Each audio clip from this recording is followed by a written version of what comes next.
இப்பொழுது ஆங்கிலமும் தமிழும் நம்மிடத்தில் இருக்கின்ற நேரத்தில் இந்தியை இணைப்பு மொழியாக கொள்ள வேண்டும் என்று நமக்கு அறிவுறுத்துகிறார்.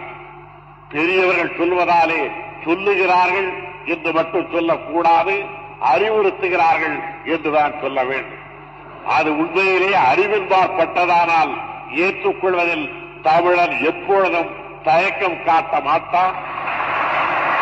ஏனென்றால் தமிழன் தான் சொன்னான், யாதும் ஊரே யாவரும் கேளீரன்.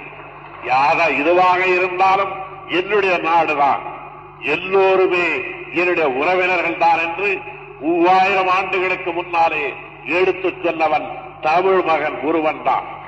ஆகையினால் அறிவு எங்கிருந்து வந்தாலும் அதை ஏற்றுக்கொள்ள தமிழன் தயாராக இருக்கிறான். ஆனால் இடம் உயர்ந்தது என்பதாலே அது அறிவுடையது என்ற தத்துவத்தை தமிழர் ஒப்புக்கொள்ள மாட்டார்.